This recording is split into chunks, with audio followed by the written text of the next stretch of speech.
ഏതായാലും ഞാൻ അവനെ ഒന്ന് കാണുന്നുണ്ട്. എന്താ അവൻ്റെ ഉദ്ദേശമെന്ന് അറിയണമല്ലോ.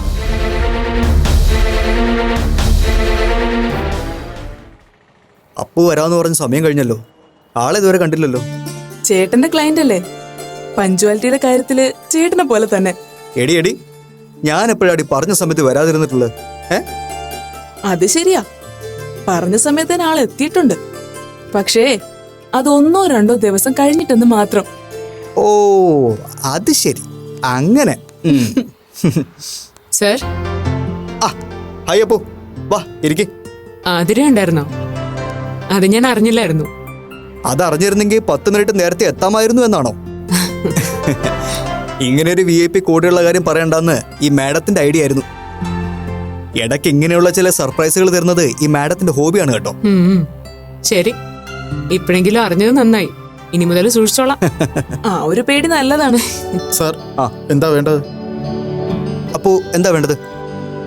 എന്തായാലും കുഴപ്പമില്ല. എനിക്കൊരു ജ്യൂസ്. അപ്പൂനോ? എങ്കിൽ എനിക്കും അതന്നെ ആയിക്കോട്ടെ. എങ്കിൽ പിന്നെ ഞാനായിട്ട് കുറക്കുന്നില്ല. 3 മാംഗോ ജ്യൂസ്. Okay sir. ഇന്നലെ ഞാൻ വീട്ടിൽ ചെല്ലാവുന്ന അബദ്ധത്തിൽ ഞാൻ ഇവളോട് പറഞ്ഞുപോയി. പക്ഷെ കഷ്ടകാലത്തിന് പോകാൻ പറ്റിയില്ല. അതിനുള്ള ശിക്ഷയാണ് ഈ ഔട്ടിംഗ്. എന്നാ പിന്നെ ശിക്ഷ ഞാൻ ഒറ്റയ്ക്ക് അനുഭവിക്കേണ്ട, ഒരു കൂട്ടുപ്രതി കൂടെ ആയിക്കോട്ടെ എന്ന് ഞാൻ അങ്ങ് വെച്ചു. അതാ അപ്പൂനും കൂടെ വിളിച്ചത്. പിന്നെ എന്തൊക്കെയുണ്ട് അപ്പോൾ വിശേഷങ്ങൾ? പണിക്കർ സാർ എങ്ങനെ? ആള് കുഴപ്പമൊന്നുമില്ലല്ലോ? മെഡിസിൻ റെഗുലറായിട്ട് എടുത്തു തുടങ്ങിയത് പിന്നെ ചില ഇംപ്രൂവ്മെന്റ്സ് VPയിൽ കണ്ടു തുടങ്ങിയിട്ടുണ്ട് സർ. ഇപ്പോ പഴയ പോലുള്ള പിടിവാശി നിർബന്ധമൊന്നുമില്ല. അതുകൊണ്ട് അമ്മയ്ക്ക് അല്പം ആശ്വാസമുണ്ട്. Very good. പോകെ പോകെ ആള് പഴയ വിജയപണിക്കർ ആയിക്കോളൂന്നേ. Don't worry. പിന്നെ ഡോക്ടറെ വിസിറ്റ് ചെയ്യുന്നതിൻ്റെയും പ്രിസ്ക്രിപ്ഷന്റെ ഡീറ്റെയിൽസും ഒക്കെ ഒന്ന് കൃത്യമായി നോട്ട് ചെയ്ത് വെക്കാൻ അമ്മയോട് പറയണം. കോർട്ടിൽ സബ്മിറ്റ് ചെയ്യാനുള്ളതാ. അമ്മ അത് ചെയ്യുന്നുണ്ട്. അച്ഛനിപ്പോ അപ്പുവിനോട് എങ്ങനെ അടുപ്പം കാണിച്ചു തുടങ്ങിയോ? സോറി, ഞാൻ ചോദിച്ചത് അപ്പുവിന് വിഷമമായോ? ഏയ് നെവർ. ഞാൻ VPയുടെ കാര്യം പെട്ടെന്നൊന്ന് ആലോചിച്ചു പോയതാ. സാറ് പറഞ്ഞ പോലെ പണിക്കർ സാറ് പഴയ വിജയ് പണിക്കർ ആയാലും ഒരു കാര്യത്തിൽ മാത്രം ഒരു മിസ്സിംഗ് സംഭവിക്കും. അതെന്റെ കാര്യത്തിൽ തന്നെയാ. മിസ്സിങ്ങോ? അപ്പുവിന്റെ കാര്യത്തിലോ? എന്താ തനിക്ക് അങ്ങനെ തോന്നാൻ? VPയുടെ മെമ്മറിയിൽ നിന്ന് അപ്പു എന്ന് പറയുന്ന ഫയല് പൂർണ്ണമായും ഡിലീറ്റ് ആയി കഴിഞ്ഞു സർ. ഇപ്പൊ ഇങ്ങനെ ഒരാളെ VPയുടെ മനസ്സിലില്ല.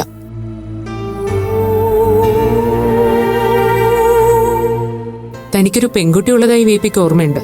പക്ഷെ ആ മകൾക്ക് എന്ത് സംഭവിച്ചു എന്ന് VPക്ക് അറിയില്ല ഇപ്പോഴും. അല്ലെങ്കിൽ അറിഞ്ഞതായിട്ട് ഭാവിക്കുന്നില്ല. തനിക്ക് നഷ്ടപ്പെട്ടു പോയ മകളെയാ VP ഇപ്പൊ അന്വേഷിച്ചുകൊണ്ടിരിക്കുന്നത്.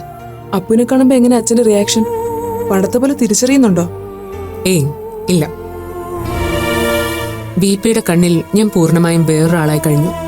എല്ലാ അർത്ഥത്തിലും ഒരു ഔട്ട്സൈഡർ. എന്നെ കാണുമ്പോഴേ ആളുടെ മൂഡ് മാറാൻ തുടങ്ങും. അതുകൊണ്ട് കഴിയുന്നത് ഞാനായിട്ട് പോയി മുന്നിപ്പെടാറില്ല. രണ്ടുപേർക്കും അതാ നല്ലതെന്ന് തോന്നി.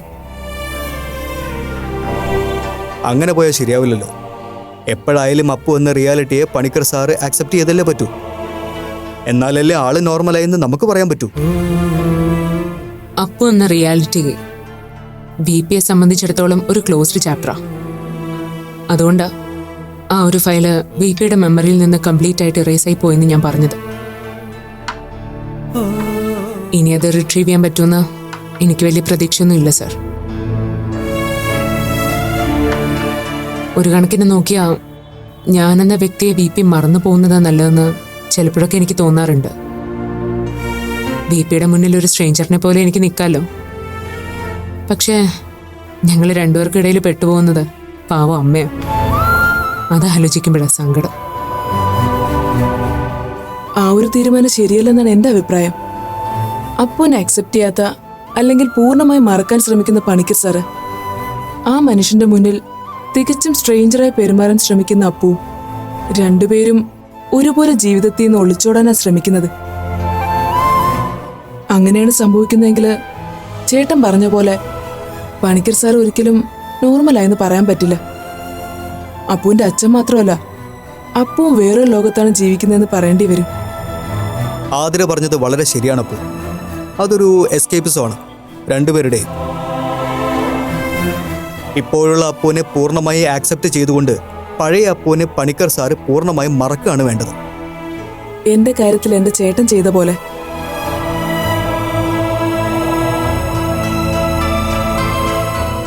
പക്ഷേ ബിപിയുടെ ഈ മാറ്റത്തിൽ എനിക്കും അമ്മയ്ക്കും മനസ്സിലായ മറ്റൊരു കാര്യമുണ്ട് സർ. ബിപിയുടെ മനസ്സ് പൂർണ്ണമായും ഒരു മകളുടെ സാന്നിധ്യം ശക്തമായി ആഗ്രഹിക്കുന്നുണ്ട്.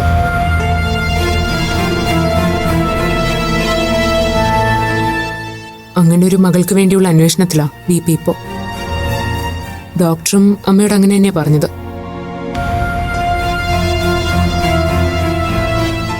ബിപിയെ ബോധിപ്പിക്കാൻ മാത്രമായി പഴയ അപ്പുവായി കുറച്ചു സമയത്തേക്ക് മാറാമോ എന്നൊരു ചോദ്യം അമ്മ വഴിക്ക് ഡോക്ടറിൽ നിന്നുണ്ടായി. എന്നിട്ട് അപ്പു എന്ത് പറഞ്ഞു? പറ്റില്ല എന്ന് ഞാൻ അമ്മയോട് തീർത്തു പറഞ്ഞു.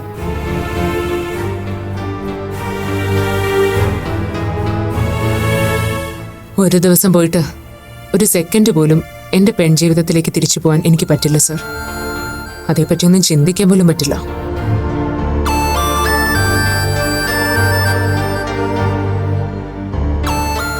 പക്ഷേ അങ്ങനെ ഒരു മകളുടെ സാന്നിധ്യം ബിപിയുടെ മനസ്സ് അത്രമേൽ ശക്തമായി ആഗ്രഹിക്കുന്നുണ്ട് എന്നതാ സത്യം.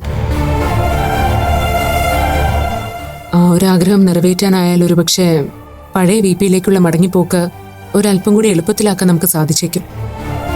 ഒരു മകളുടെ സാന്നിധ്യം എന്നതുകൊണ്ട് അപ്പു എന്താ ഉദ്ദേശിക്കുന്നത്?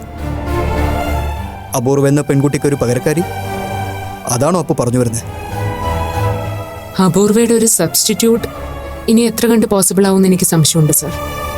ഞാൻ ഉദ്ദേശിക്കുന്നത് ബിപിക്ക് മകളെ പോലെ അല്ലെങ്കിൽ മകളായി തന്നെ സ്നേഹിക്കാൻ പറ്റിയ ഒരാളെയാ. അവിടെയുള്ളൊരു സാധ്യത മാളുവായിരുന്നു. പക്ഷെ മാളുവിനെ ഇക്കാര്യത്തിന് വേണ്ടി സമീപിക്കാൻ പറ്റില്ലല്ലോ. ഒന്നും പറയാതെ തന്നെ ബിപി ആ മകളെയും മകൾക്ക് ബിപിക്കുള്ളിലെ ആ അച്ഛനെയും തിരിച്ചറിയാൻ പറ്റണം. അങ്ങനെ ഒരാളെ കണ്ടെത്തുന്നുള്ളത് റിസ്ക് ആണല്ലോ അപ്പോ. സംഗതി റിസ്ക്കാണ്, സമ്മതിക്കുന്നു. പക്ഷെ സക്സസ് ആയ എല്ലാ പ്രശ്നങ്ങൾക്കും ഒരു പരിഹാരമാവും. ബിപിയുടെ മാത്രമല്ല, എല്ലാവരുടെയും. എന്റെ മനസ്സിലും ചില പ്ലാനുകളുണ്ട് സർ. എങ്കിൽ പറയൂ. ഞങ്ങളുടെ എന്തെങ്കിലും സഹായം വേണമെങ്കിൽ ഉറപ്പായി അപ്പുവിന് പ്രതീക്ഷിക്കാം. തീർച്ചയായും ആതിരയുടെയും നന്ദൻ സാറിന്റെ സഹായം ഈ കാര്യത്തിൽ എനിക്ക് വേണ്ടി വരും. എന്താ അപ്പുവിന്റെ പ്ലാൻ? അത് പറയാം, ഇപ്പോഴല്ല. ഞാനത് ഒന്നുകൂടി ഒന്ന് വർക്കൗട്ട് ചെയ്ത് നോക്കട്ടെ, എന്നിട്ട് പറഞ്ഞാൽ പോരെ? മതി. സാർ ഒരു ദിവസം ആതിരയും കൊണ്ട് വീട്ടിലേക്ക് വരണം. അമ്മയ്ക്ക് ആതിരയെ കാണണമെന്ന് എപ്പോഴും പറയും. അതിനെന്താ, ഉടനെ തന്നെ അമ്മയുടെ ആഗ്രഹം നമ്മൾ സാധിച്ചു കൊടുക്കുന്നതായിരിക്കും, അല്ലേടി? ആ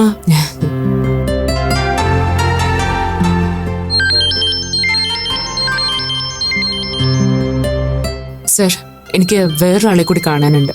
അയാളെ വിളിക്കുന്നു. എന്നാ പിന്നെ ഞാൻ ഇറങ്ങട്ടെ? ആയിക്കോട്ടെ. ശരി.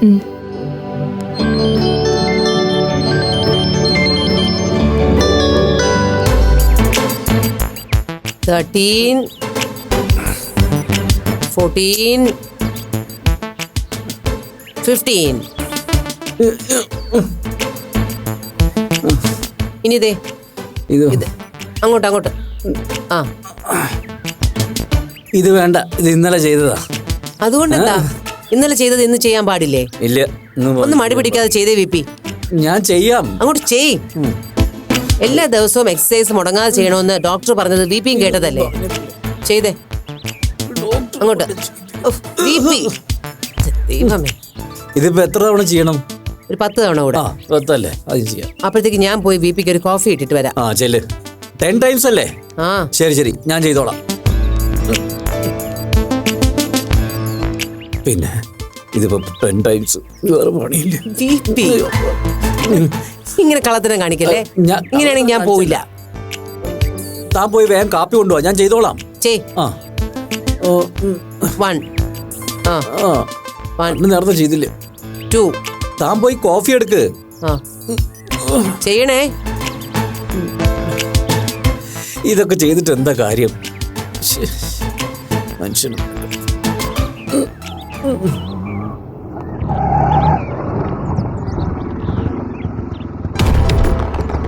എത്രയായി ചേട്ടാ? 80.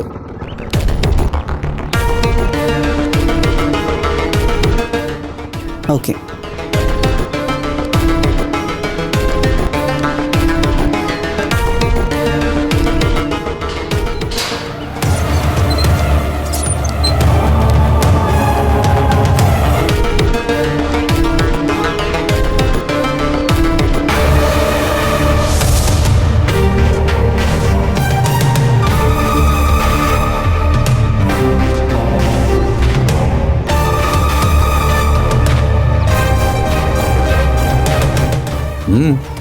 ആരാ? എന്തു വേണം? ഞങ്ങളെ പണിക്കർ സാറിന് പരിചയമില്ലേ? അന്ന് കോടതിയിൽ വെച്ച് കണ്ടത് ഓർമ്മയില്ലേ? കോടതിയോ? ഏത് കോടതി? എനിക്ക് നിങ്ങൾ അറിയാത്തത് കൊണ്ടാണല്ലോ നിങ്ങൾ ആരാണെന്ന് ചോദിച്ചത്. അറിയില്ലെങ്കിൽ പറഞ്ഞു തരാം. ഞാൻ ദക്ഷ, ഇത് അഗ്നി. ഞങ്ങൾ അപ്പുവിൻ്റെ പരിചയക്കാരാ. ഞങ്ങൾ അപ്പുവിനെ കാണാനായിട്ടാ വന്നത്. അപ്പോ? ഏതപ്പു? അതെന്താ സാറിന് അപ്പുവിനെ അറിയില്ലേ? നിങ്ങളുടെ മകൻ അപ്പുവിൻ്റെ കാര്യം തന്നെയാണ് ഞങ്ങൾ ഉദ്ദേശിച്ചത്. മകനോ? എനിക്കോ? നിങ്ങൾക്ക് ആളും വീടും മാറിപ്പോയിരിക്കുന്നു. ഇവിടെ അപ്പുക്കുട്ടനൊന്നുമില്ല. പോയി വേറെ എവിടെയെങ്കിലും അന്വേഷിക്കേ. മിസ്റ്റർ വിജയ് പണിക്കർ, ഇത് നിങ്ങളുടെ വീടാണെന്നും ഞങ്ങൾ അന്വേഷിച്ചെന്ന അപ്പു നിങ്ങളുടെ മകനാണെന്നും വ്യക്തമായിട്ട് അറിഞ്ഞിട്ട് തന്നെയാണ് ഞങ്ങൾ വന്നത്. വന്ന സ്ഥിതിക്ക് അപ്പു ഇവിടെ ഉണ്ടെങ്കിൽ ഞങ്ങൾ കണ്ടിട്ടേ പോവൂ. നിങ്ങൾ പറഞ്ഞ വിജയ് പണിക്കർ ഞാൻ തന്നെയാ. പക്ഷെ ഇവിടെ അപ്പു എന്നൊരാളില്ല. ഇവിടെ ഞാനും എൻ്റെ ഭാര്യയും മാത്രമാണ് താമസം. ഞങ്ങൾക്ക് നിങ്ങളെ അറിയില്ല, ഇനിയോട്ട് അറിയും വേണ്ട. പൊയ്ക്കോ, പൊയ്ക്കോളാൻ. അപ്പോൾ അപ്പുവിനെ നിങ്ങൾ ഈ വീട്ടിൽ നിന്ന് വീണ്ടും അടിച്ചിറക്കിയോ? അടിച്ചിറക്കിയെന്നോ ചിലപ്പോൾ അടിച്ചു കൊന്നെന്നിരിക്കും. അതൊക്കെ അന്വേഷിക്കാൻ അറിയാൻ നിങ്ങൾ ആരാ? എല്ലാം അറിയൂ. ദേ, മര്യാദയ്ക്ക് എൻ്റെ വീട്ടിൽ നിന്ന് ഇറങ്ങിപ്പോകുന്ന നല്ലത്.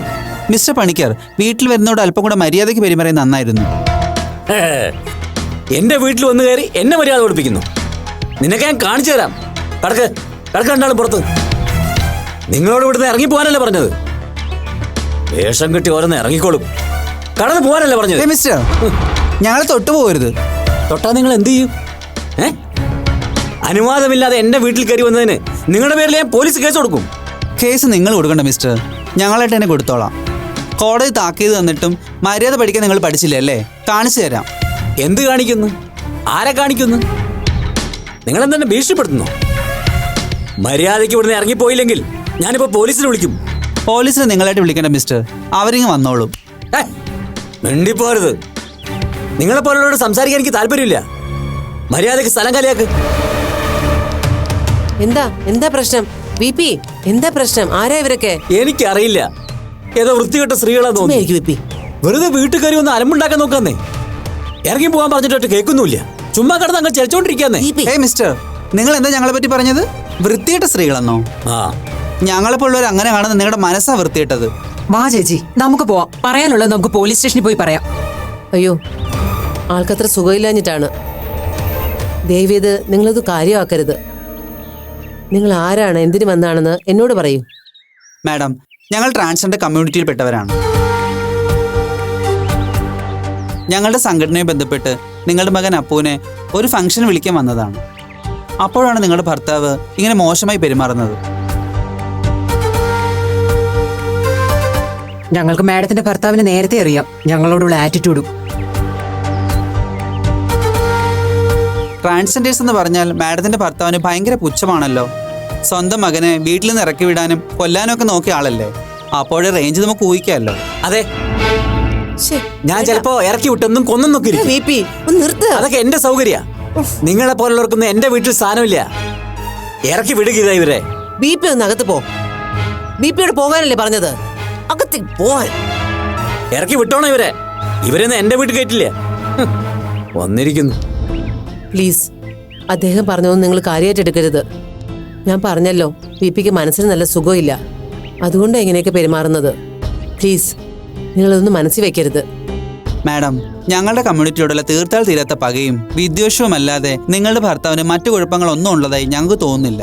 ഞങ്ങളോടുള്ള ഈ ആറ്റിറ്റ്യൂഡ് ഞങ്ങൾക്ക് അന്ന് കോടതിയിൽ വെച്ച് മനസ്സിലായതാ. അപ്പോൾ അപ്പുവിനോടുള്ള സമീപനത്തിൽ നിങ്ങളുടെ ഭർത്താവിന് ഒരു മാറ്റവും വന്നിട്ടില്ല അല്ലേ? അയ്യോ, അങ്ങനെയൊന്നുമില്ല. അപ്പുവിനോട് ഇപ്പോൾ VPക്ക് ഒരു പ്രശ്നവും ഇല്ല. സോറി മാഡം, അത് വിശ്വസിക്കാൻ ഞങ്ങൾക്ക് കുറച്ച് ബുദ്ധിമുട്ടുണ്ട്. വിശേഷിച്ച് മാഡത്തിന്റെ ഭർത്താവിന്റെ പ്രകടനം നേരിട്ട് കണ്ട് ബോധ്യപ്പെട്ട സ്ഥിതിക്ക്. പ്ലീസ്, ഞാൻ പറയുന്ന ഒന്ന് കേൾക്കൂ. വേണ്ട മാഡം, ഏതായാലും ഞങ്ങൾ അപ്പുവിനെ നേരിട്ട് കണ്ട് സംസാരിക്കട്ടെ, എന്നിട്ട് തീരുമാനിക്കാം. പോട്ടെ അഗ്നി.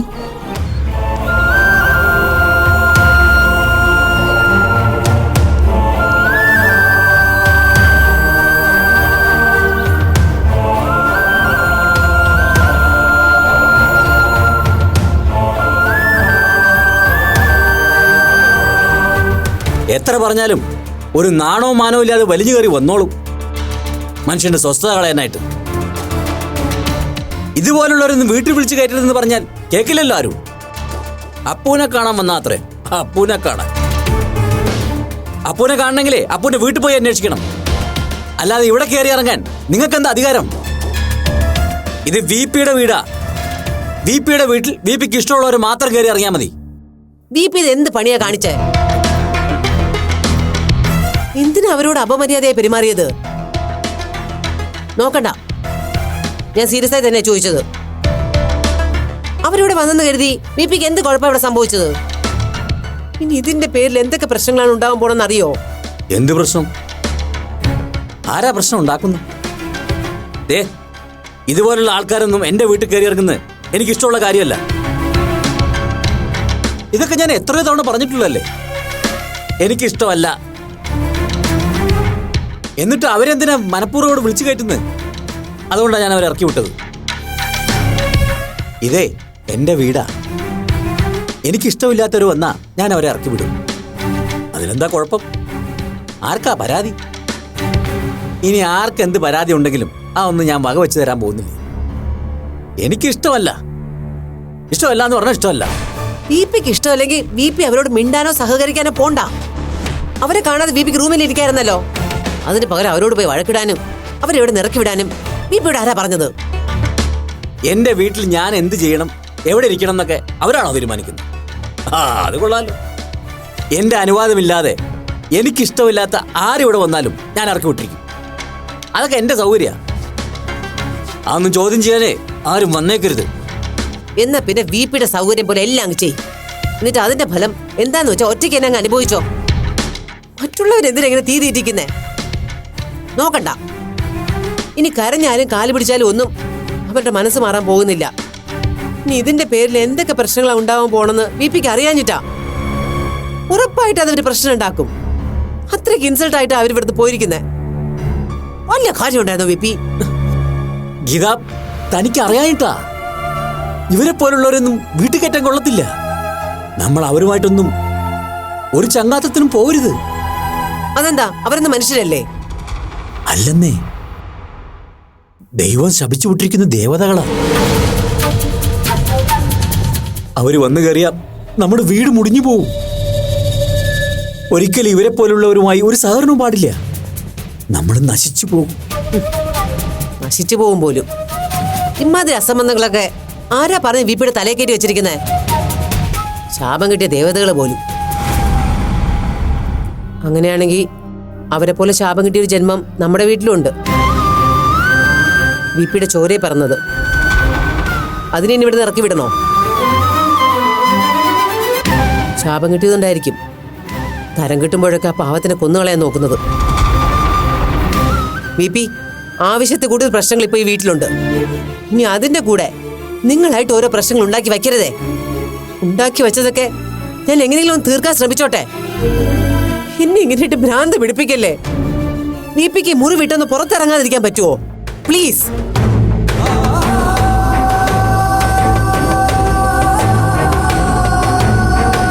ഇവരിത് എന്തൊക്കെയായി പറയുന്നത്?